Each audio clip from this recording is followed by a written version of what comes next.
शुचो देशे प्रतिष्ठाप्य स्थिरमासनमात्मनः नात्युचितं नातिनीचं चैलाजिनकुशोत्तरं तत्रैकाग्रं मनः कृत्वा यतचित्तेन्द्रियक्रिय उपविश्यासने युज्याद्योगमात्मविशुद्धये.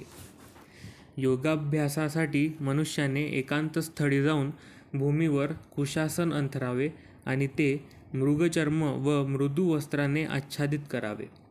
आसन उंचावरही असू नये किंवा अत्यंत खालीही असू नये. तसेच आसन पवित्र स्थळी असावे. त्यानंतर योगी व्यक्तीने आसनावर दृढतापूर्वक बसावे आणि मन, इंद्रिय किंवा यांचे संयमन करून आणि मनाला एकाग्र करून हृदय शुद्ध करण्यासाठी योगाभ्यास करावा. तात्पर्य: पवित्र स्थान म्हणजेच तीर्थस्थळ होय. भारतामध्ये योगीजन किंवा भगवद्भक्त हे स्वगृहांचा त्याग करतात आणि प्रयाग, मथुरा, वृंदावन, ऋषिकेश आणि हरिद्वारासारख्या पवित्र स्थळी वास करतात. अशा ठिकाणी यमुना आणि गंगा आदी पवित्र नद्या वाहत असल्याने त्या ठिकाणी ते एकांतवासात योगाभ्यास करतात. परंतु पाश्चात्य लोकांना हे विशेष करून नेहमी शक्य होत नाही. मोठमोठ्या शहरातील तथाकथित योग संस्था या भौतिक लाभाप्राप्ती करण्यासाठी यशस्वी होत असतील, पण वास्तविक योगाभ्यासासाठी त्या मुळीच योग्य नाहीत. जो आत्मसंयमी नाही आणि ज्याचे मन निश्चल नाही तो ध्यान करू शकत नाही. म्हणून बृहन्यादरय्य पुराणात सांगण्यात आले आहे की कलियुगामध्ये लोक हे अल्पायुषी, आध्यात्मिक साक्षात्कारामध्ये मंद आणि विविध चिंतांनी विचलित असल्यामुळे आध्यात्मिक साक्षात्काराचे उत्तम साधन म्हणजे पवित्र हरिनाम संकीर्तन होय. हरे नाम हरेर्नामैव केवलम कलो नास्तैव नास्तैव नास्तैव गातिरन्यथा.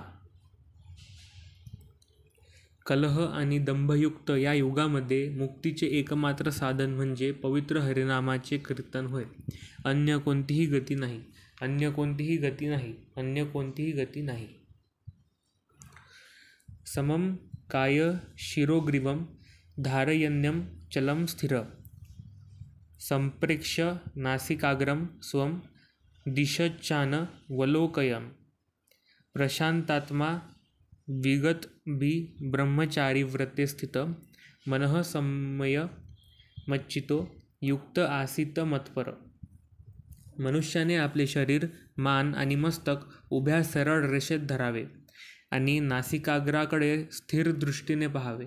याप्रमाणे अविचलित आणि संयमित मनाने भयरहित होऊन कामजीवनापासून पूर्णपणे मुक्त होऊन त्याने हृदयात माझे ध्यान करावे आणि मला जीवनाचे परम लक्ष्य करावे. तात्पर्य: श्रीकृष्णांना जाणणे हे जीवनाचे ध्येय आहे.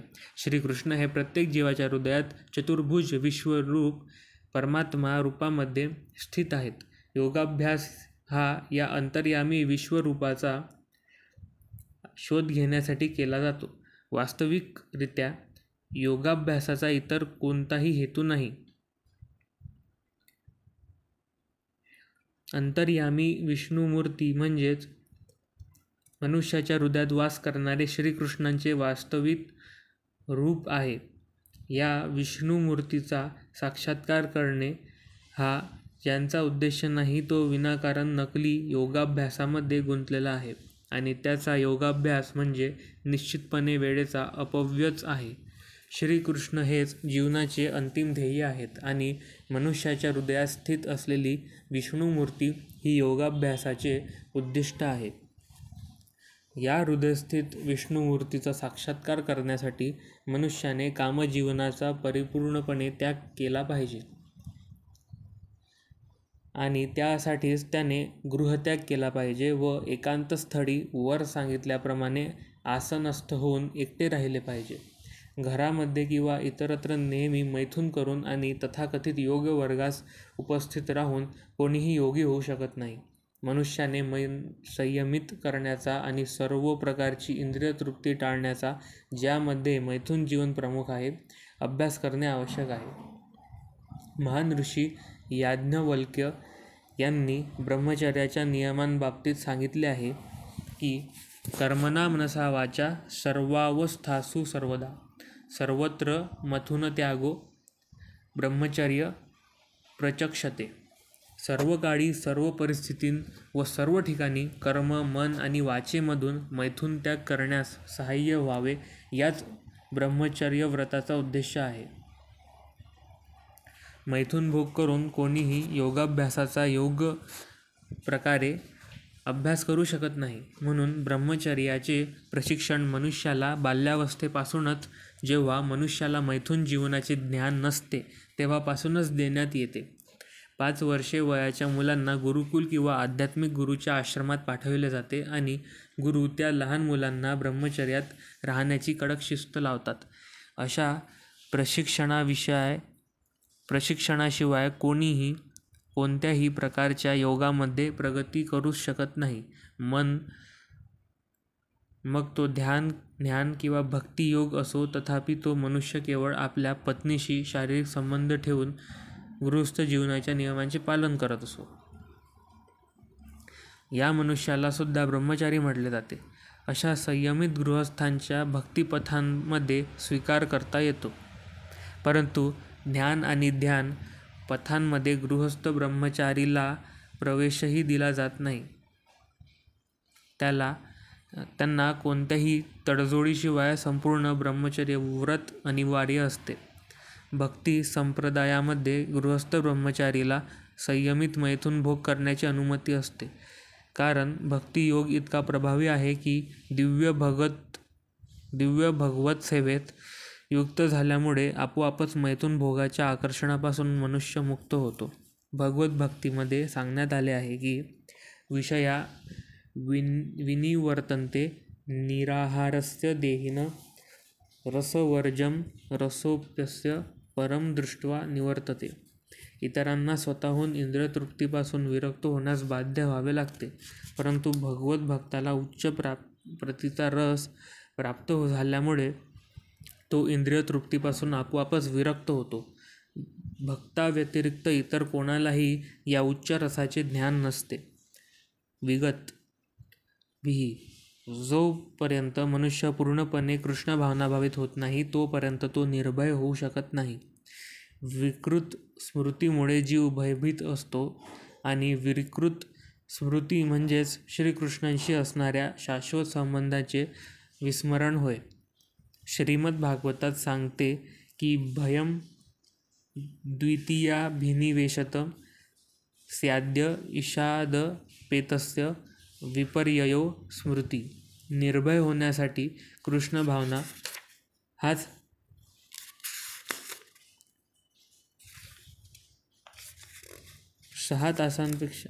एकमात्र आधार आहे. म्हणून परिपूर्ण अभ्यास केवळ कृष्ण भावनाभावित मनुष्यालाच शक्य आहे आणि योगाभ्यासाचे अंतिम ध्येय हे अंतर्यामी भगवंतांना पाहावयाचे असल्याकारणाने कृष्ण भावनाभावित मनुष्य हा सर्वोत्तम योगी असतो. या ठिकाणी सांगण्यात आलेली योगपद्धतीची तत्त्वे ही तथाकथित लोकप्रिय योगसंस्थांनी सांगितलेल्या तत्त्वांहून भिन्न आहे. युर्जनेवं सदात्मानं योगी नियतमानस शांतिनिवारण परमा मत्संस्थामधिगच्छति. याप्रमाणे शरीर, मन आणि क्रिया यांच्या संयमाचा निरंतर अभ्यास करून मन संयमित झालेला योगी भौतिक जीवनाचा लय करून भगवत धामाची श्रीकृष्णांचे निवास प्राप्ती करतो. तात्पर्य: योगाभ्यासाच्या अंतिम उद्दिष्टाचे स्पष्टीकरण आता करण्यात येत आहे. कोणत्याही प्रकारच्या भौतिक सुविधा प्राप्त करण्यासाठी योगाभ्यास नसून भौतिक अस्तित्वाचा लय करण्यासाठी योगाभ्यास असतो. भगवद्गीतेनुसार जो मनुष्य आपले शारीरिक स्वास्थ्य सुधारण्यासाठी किंवा भौतिक सिद्धीची प्राप्ती करण्यासाठी योगाभ्यास करतो तो योगी नव्हे. तसेच भौतिक अस्तित्वाचा लय म्हणजे शून्यात प्रवेश नव्हे. हे शून्यत्व म्हणजे केवळ एक कल्पना आहे. भगवंतांच्या सृष्टीमध्ये कोठेही शून्य नाही. उलट भौतिक अस्तित्वाच्या लयाने मनुष्याला आध्यात्मिक विश्वात भगवत धामात प्रवेश करणे शक्य होते. भगवत धामाचेही स्पष्ट वर्णन श्रीमद भगवद्गीतेत करण्यात आले आहे. भगवत धाम म्हणजे असे ठिकाण आहे की ज्या ठिकाणी सूर्य, चंद्र किंवा विद्युत शक्तीची मुळीच आवश्यकता नाही. भौतिक विश्वातील सूर्याप्रमाणेच आध्यात्मिक जगतातील सर्व ग्रहलोक हे स्वयंप्रकाशित आहेत. भगवंतांचे राज्य हे सर्वव्यापी आहे, परंतु आध्यात्मिक विश्व आणि त्यातील ग्रहलोक त्यांना परमधाम असे म्हटले जाते. स्वतः भगवंतांनी या ठिकाणी सांगितल्याप्रमाणे मच्चित मत्पर मत्स्थानम, ज्याला श्रीकृष्णांचे पूर्ण ज्ञान आहे असा एक परिपूर्ण योगी वास्तविक शांती प्राप्त करून अंततः त्यांच्या परमधामाची, कृष्णलोक किंवा गोलोक वृंदावनाची प्राप्ती करतो. ब्रह्मसंहितेमध्ये सांगण्यात आले आहे की गोलोक एक निवस सत्य खिलात्म भूत. भगवंत जरी आपल्या गोलोक धामामध्ये नित्य निवास करीत असते तरी आपल्या श्रेष्ठ आध्यात्मिक शक्तीद्वारे ते सर्वव्यापी ब्रह्म आणि अंतर्यामी परमात्मा म्हणून सर्वत्र उपस्थित असतात. श्रीकृष्णांच्या किंवा त्यांच्या विस्तारित विष्णू रूपाची योग्य ज्ञाना वाचून कोणीही आध्यात्मिक विश्वात किंवा भगवंतांच्या शाश्वत धामात प्रवेश करू शकत नाही. म्हणून कृष्ण भावनायुक्त कर्म करणारा मनुष्य हा परिपूर्ण योगी आहे, कारण त्याचे मन सतत श्रीकृष्णांच्या लीलांमध्ये तल्लीन झालेले असते. स वै मनः कृष्ण पदारविंदयो. वेदांमध्येही आपण पाहतो की तमेव वदित्वाती मृत्युमेती. केवळ भगवान श्रीकृष्णाचे ज्ञान झालेल्याच मनुष्य जन्ममृत्यूच्या चक्रातून पार पडू शकतो. दुसऱ्या शब्दात सांगायचे तर योगाची पूर्णता म्हणजे निष्पाप लोकांना फसविण्यासाठी केलेली जादूगिरी किंवा शारीरिक कसरत नव्हे, तर योगाची पूर्णता म्हणजे भौतिक अस्तित्वातून मुक्ती प्राप्त करणे होय. नात्यक्षन्नस्तु योगोस्ति न चैकात्म मनशंतः न चातिस्वप्नशीलस्य जाग्रतो नैव चार्जुन. हे अर्जुना, जो अत्याधिक खातो किंवा अत्यंत अल्प खातो, जो अतिशय झोपतो किंवा पुरेसे झोपत नाही, तो योगी होण्याची शक्यता नाही. या ठिकाणी योगीजनांसाठी आहार आणि निद्रा यांचे संयमन सांगितले आहे. अतिशय खाणे म्हणजे प्राणरक्षणाकरिता आवश्यक भोजनापेक्षा अधिक भोजन खाणे. मनुष्याला पशूंचे मांस खाण्याची आवश्यकता नाही, कारण अन्नधान्य, भाजीपाला, फळे आणि दूध इत्यादी विपुल प्रमाणात उपलब्ध आहे. भगवद्गीतेनुसार असे खाद्य पदार्थ सत्वगुणी असतात. मांसाहार हा रजोगुणामधील व्यक्तींसाठी असतो.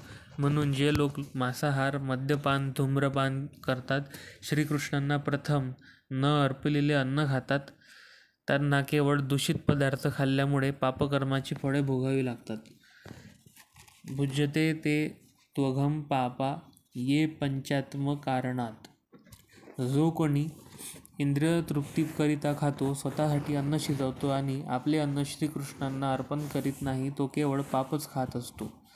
जो पापभक्षण करतो आणि आपल्या वाट्याला आलेल्या अन्नापेक्षा अधिक अन्न भक्षण करतो, तो परिपूर्ण योगाभ्यास करू शकत नाही. श्रीकृष्णांना अर्पण केलेले अन्नपदार्थ मनुष्याने ग्रहण करणे हेच सर्वोत्तम आहे. कृष्ण भावनाभावित मनुष्य हा कृष्णांना अर्पण न केलेली कोणतीही गोष्ट ग्रहण करीत नाही. म्हणून केवळ कृष्ण भावनाभावित मनुष्यच योगाभ्यासामध्ये पूर्णता प्राप्त करू शकतो. जो मनुष्य स्वतःच्या वैयक्तिक काल्पनिक उपवास पद्धतीद्वारे कृत्रिमरित्या खाण्यापासून दूर राहतो, तो योगाभ्यास करू शकत नाही. कृष्ण भावनाभावित मनुष्य शास्त्रांच्या आदेशानुसार उपवास करतो. तो आवश्यकतेपेक्षा अधिक उपवास किंवा अधिक भोजन ग्रहण करीत नाही आणि याप्रमाणे तो योगाभ्यास करण्यास योग्य असतो. जो आवश्यकतेपेक्षा अधिक खातो त्याला झोपेत फारच स्वप्ने पडतात आणि त्यामुळेच त्याला जरुरीपेक्षा अधिक झोपावे लागते. जो 24 तासांपैकी 6 तासांपेक्षा अधिक झोपतो, तो निश्चितच तमोगुणाद्वारे प्रभावित झाला आहे. तमोगुणी मनुष्य आळशी आणि अतिशय निद्रोन्मुखी असतो. असा मनुष्य योगयुक्त होऊ शकत नाही. युक्ताहारविहारस्य युक्तचेष्टस्य कर्मसु युक्तस्वप्नावबद्धस्य योगो भवति दुःखः. जो मनुष्य आपल्या आहार, निद्रा, विहार आणि करमणूक आणि कर्म करण्याच्या सवयीत नियमित असतो, तो योगाभ्यासाद्वारे सर्व संसारिक दुःखांचे निदान करू शकतो. आहार, निद्रा, भय आणि मैथुन या शारीरिक गरजांच्या अतिरेकामुळे योगाभ्यासातील प्रगतीमध्ये अडथळा येऊ शकतो. आहाराचा विचार केल्यास केवळ भगवत प्रसादांचे सेवन केल्यानेच आहार नियमन होऊ शकते. भगवद्गीतेनुसार भगवान श्रीकृष्णांना भाजीपाला, फूल, अन्नधान्य, दूध इत्यादी अर्पण केले जाते. या प्रकारे कृष्ण भावनाभावित मनुष्य हा आपोआपच मनुष्याने ग्रहण करण्यास अयोग्य असे अन्न किंवा सत्वगुणविरहित अन्न खाण्याचे टाळतो. निद्रेविषयी सांगावयाचे तर कृष्ण भावनाभावित मनुष्य सतत कृष्ण भावनाभावित कर्म करण्यामध्ये दक्ष असतो आणि म्हणून निद्रेत घालवलेला अनावश्यक काळ हा त्याच्यासाठी मोठ्या हानीप्रमाणेच असतो. अव्यर्थ कालत्वम कृष्ण भावनाभावित मनुष्य हा भगवत सेवेमध्ये युक्त झाल्यावाचून आपला वाया गेलेला एक क्षणही सहन करू शकत नाही, म्हणून तो केवळ अत्यावश्यक आहे तितकेच झोपतो. या बाबतीत त्याचे आदर्श म्हणजे श्रील रूप गोस्वामी आहेत. श्रील रूप गोस्वामी निरंतर कृष्ण सेवेमध्ये मग्न राहायचे आणि 2 तासांपेक्षा अधिक कधीच झोपत नसत आणि काही वेळा तर 2 तासही नाही. हरिदास ठाकूर हे आपल्या जपमाळेवर प्रतिदिन 3 लाख वेळा जप केल्यावाचून प्रसादही ग्रहण करीत नसत किंवा झोपतही नसत.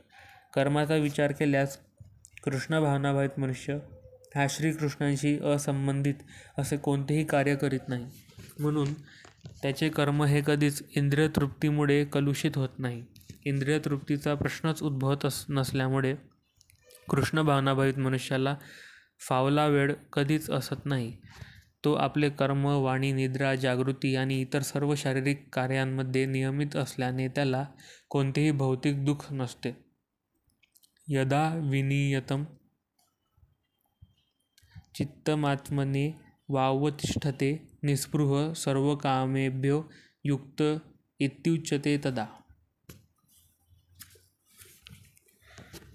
योगाभ्यासाद्वारे योगी किंवा आपली मानसिक कार्ये नियमित करतो आणि सर्व भौतिक आकांक्षांपासून मुक्त होऊन अध्यात्मामध्ये स्थित होतो, तेव्हा तो यथायोग्यपणे योगयुक्त झाल्याचे म्हटले जाते. तात्पर्य: योगी मनुष्य आणि साधारण मनुष्य यांच्या क्रियांमधील फरक हाच आहे की योगी मनुष्य हा भौतिक वासनांमध्ये प्रमुख असणाऱ्या कामवासनासहित इतर सर्व वासनांचे शमन करतो.